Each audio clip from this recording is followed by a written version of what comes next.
Okay. So it looks as though this will be an asynchronous meeting, which is all good. I know you guys are super slammed in your respective rotations.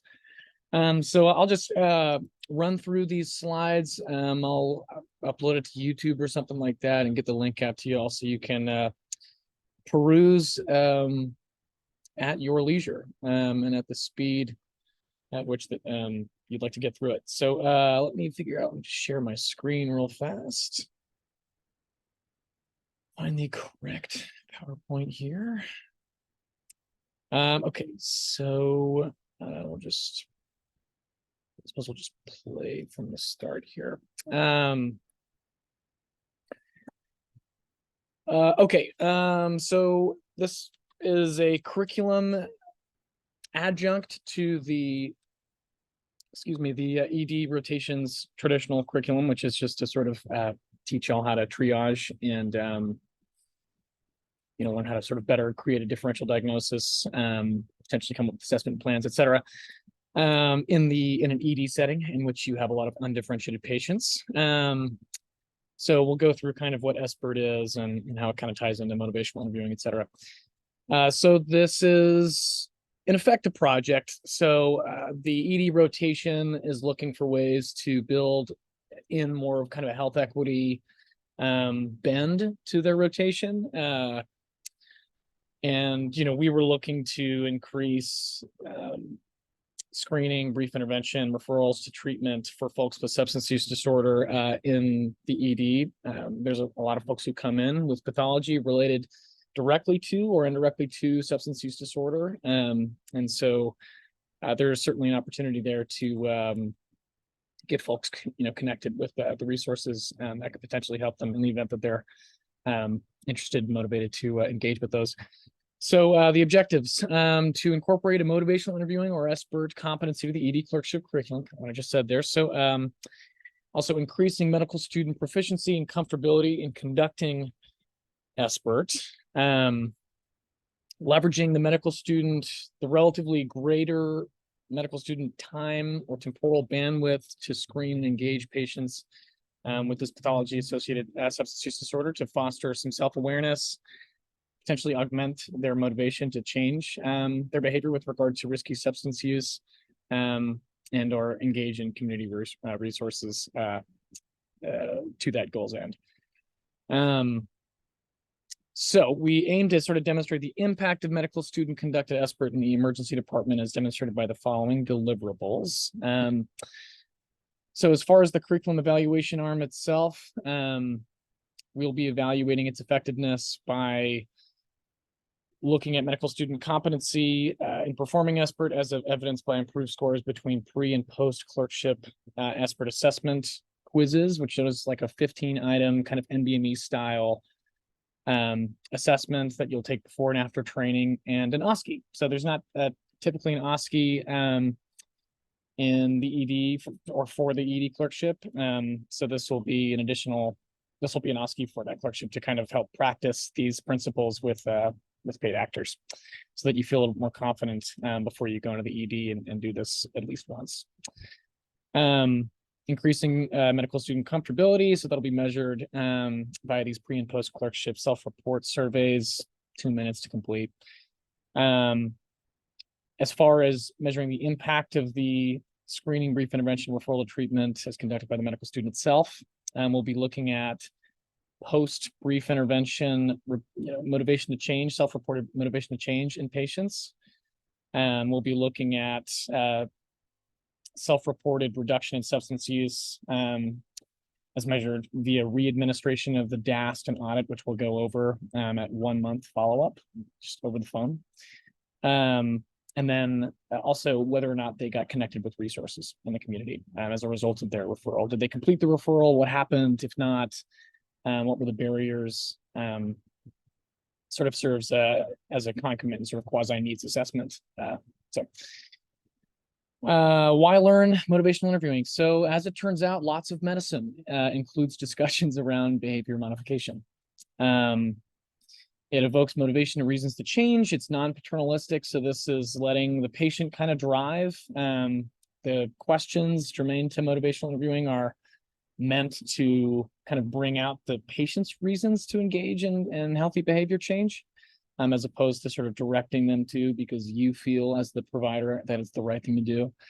It's evidence-based, generalizable, doesn't just need to be used for substance use disorders. This is effective in vaccine hesitancy, adherence to blood pressure, cholesterol regimens, diabetic regimens, etc.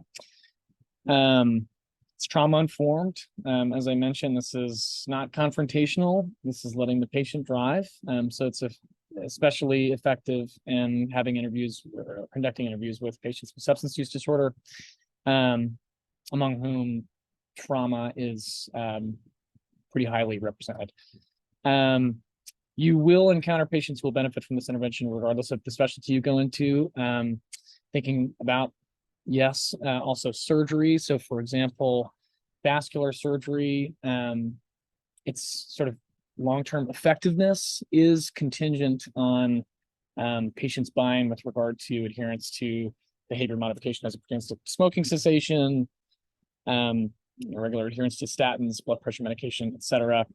There are things that patients need to do to really realize the kind of long-term gains that you would get from, say, a carotid endarterectomy. So what is it? Like I said, you are screening a patient, engaging in a brief intervention if it's warranted, and then referring them to treatment if they are interested. It's an efficient framework for screening, providing educational materials, raising self-awareness, enhancing motivation to address maladaptive substance use grounded in MI principles, as I've stated. Lots of evidence for its use in multiple different clinical settings, especially with regard to risky alcohol consumption and alcohol use disorder.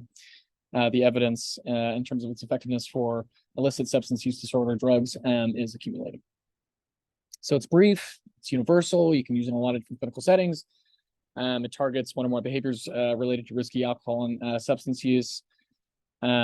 So not just the drinking itself, but activities that are driven, pathology that's driven by these behaviors. It can be implemented in lots of different settings, as I've said, probably 3 or 4 times at this point, which I apologize for.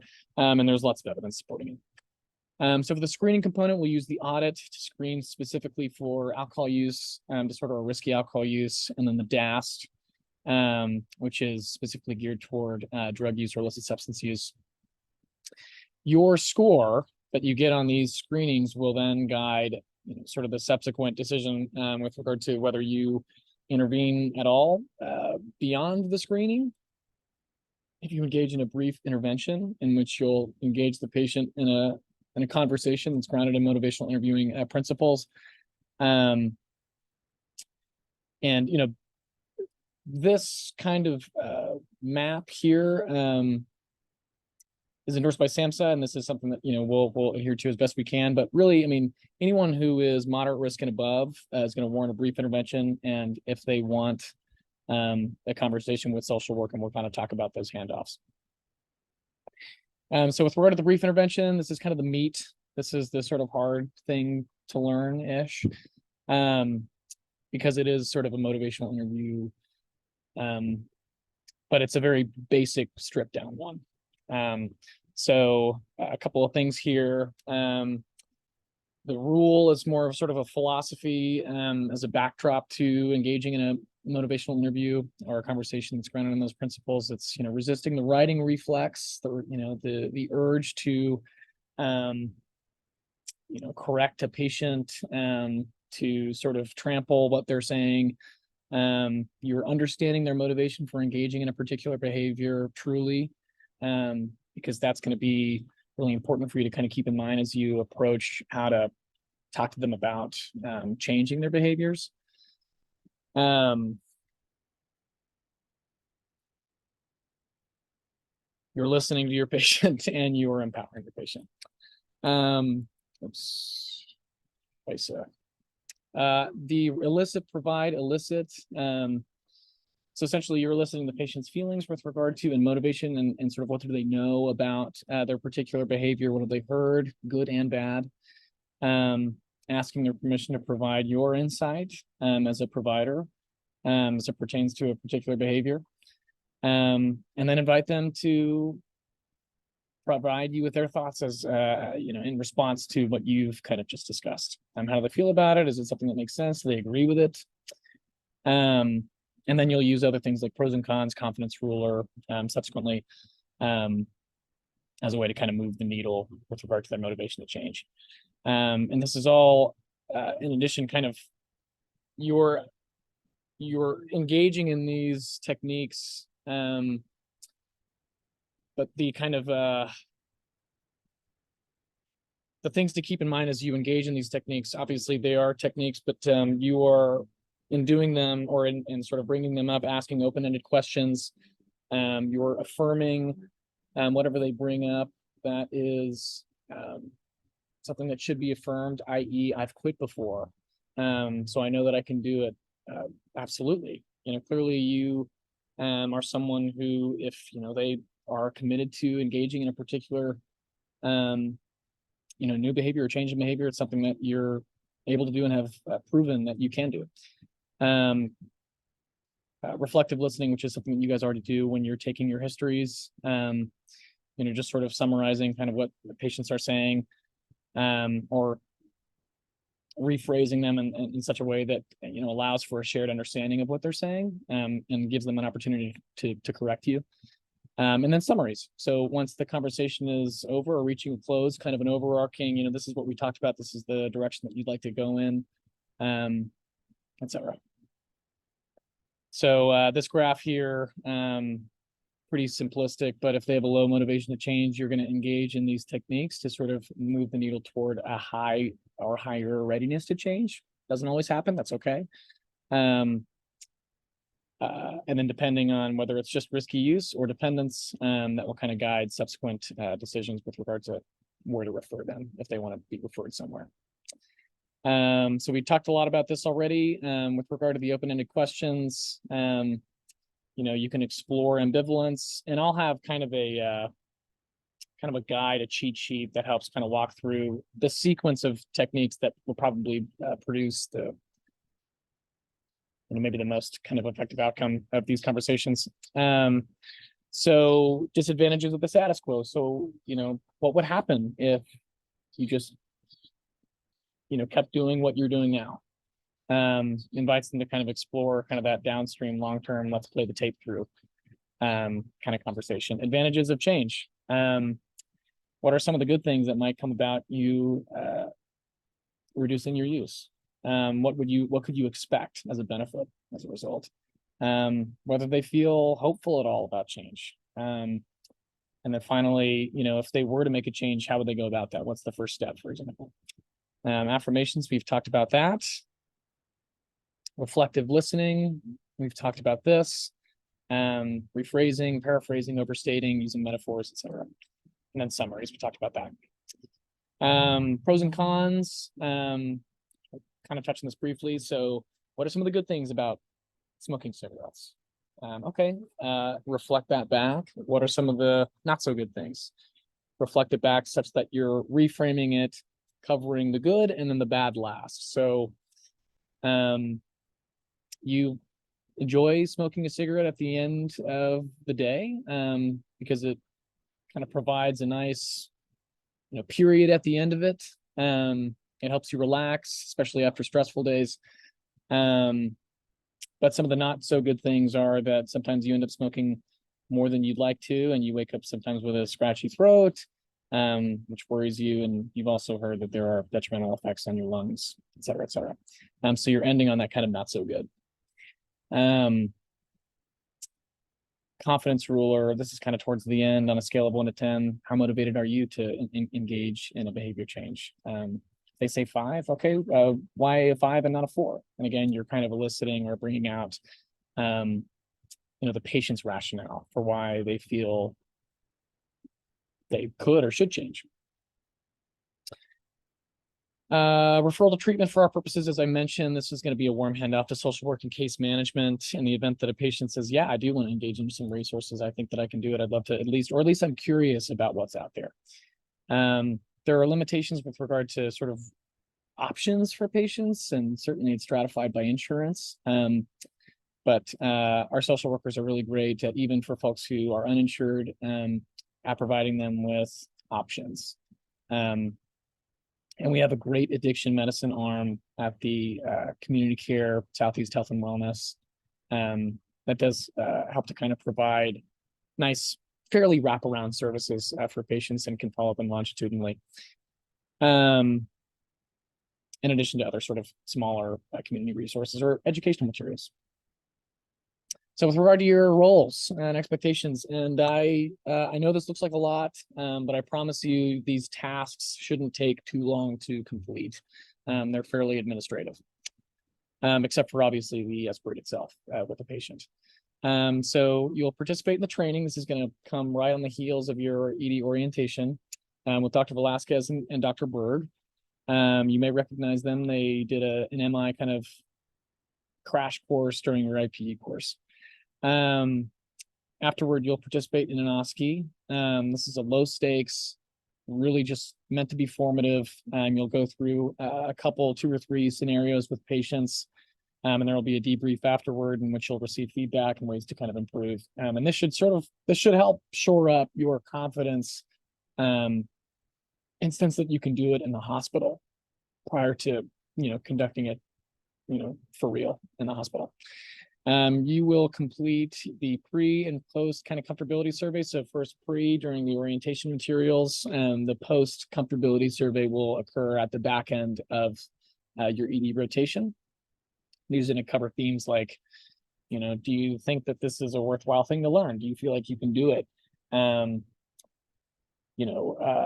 Does it have a place in medicine, et cetera? And then the pre-written assessment, which is a multiple choice kind of NBME style 15-question assessment that you'll take before and after the training. And that's just, again, another measure to see if what we're teaching you is sticking a little bit. You'll complete some short modules. I know everybody doesn't like modules. I don't either, but this is, I think, a necessary evil in that it talks a lot about stigmatizing language, things to sort of watch out for and avoid when you're having interactions with folks who have substance use disorder or who engage in risky substance use. There are certainly a lot of verbal pitfalls and ways in which you can kind of trigger patients. And this is, I think, a great way to prepare yourself for that and to keep those things in mind. As far as doing the actual SBIRT with a patient, you'll identify them. You can use the ED tracking list. You can go see patients just, with no kind of preconceived notions. But for every patient in the ED, just even without this sort of SBIRT arm, you're expected to do a social history, which includes evaluating for substance use. If a patient endorses substance use, then they might be a good candidate to, after you present to your attending, go through the assessment plan for their kind of medical complaint, return and have and administer that screening, potential brief intervention, and then warn hand off to social work, which will, again, I promise we will talk about that. Once you've completed the SBIRT, once you've done it, you'll have a self-assessment form, which you can fill out kind of at your leisure, as much or as little as you want. It's really just something to kind of have as a reference guide as you when you come to sort of a debriefing session with myself, Dr. Velasquez, or Dr. Berg, to kind of talk about what worked, what didn't work, if it didn't really go well, if it went well, and to sort of talk about all of that, so we can give you some feedback. And then based on the patient's responses, how it all went, there are obviously some requisite fields to fill out in REDCap, which we'll kind of talk you through during the training. Okay, and then last thing, follow-up calls, and I'd love y'all's feedback on this. So, or I'd love to have y'all's feedback on this. Our plan at this point is to do a 2-week follow-up call and then a 4-week. Looks like social worker prefer medical students to do these follow-up calls. So we've created scripts. That said, it may be that you're on another rotation by the time the 4-week follow-up call comes up. And if you're too busy to do it, it's okay. We can figure something out. Surveys and assessments, talked about these. Reset modules. I'm going to skip this. I'm just going to send the slides out. I think it covers it pretty well. Identifying patients, talked about this. Yeah, you can read that.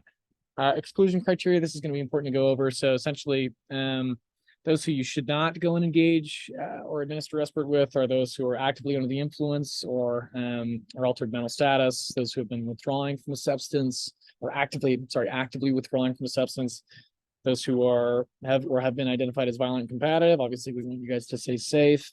If they're hemodynamically unstable, that's the SBIRT is low priority at that point. Those who are unable to talk due to an ongoing supplemental oxygen requirement, if they have COPD and they're huffing and puffing, don't ask them open-ended questions that they're going to have to stop breathing to answer. So ED tracking list is helpful. So, you know, there's patient details that you can look for, which can maybe clue you into whether a patient is presenting with pathology that may or may not be related to directly or indirectly with a substance use disorder or risky substance use. So you can use this kind of as a guide. I've circled things here that may clue you into that. So a new entry is essentially a rehab for substance use disorder. Another patient up here talking about self-detoxing, a patient down here with alcohol cirrhosis. Yeah, so these would be fair game. This is just a picture of the self-assessment. It looks like a lot, but again, just fill it out as much or as little as you'd like. It's just a reference guide. Data collection, I'll release kind of this sort of flow sheet for things that we'd like you guys to kind of keep track of in your interviews. You should be able to remember all of it as opposed to sort of taking notes throughout the SBIRT process. You'll be recording, you know, their audit and DAS scores, obviously, their demographics. Did you do a brief intervention? What was their motivation to change? Did they get referred? Was there a follow-up call, etc.? There's also a follow-up arm for that, but we'll kind of cover that more so in the formal training. And then post-SBIRT patient survey after, this is probably going to be administered by the social work after they do their resource or patient navigation. So if after the SBIRT process, they'll administer a survey for the patient to sort of comment on their experience so we can kind of optimize our process as we move forward. This is the sort of follow-up call script. So essentially, you know, examples of how to bring up the conversation. There's a 4-week follow-up script as well.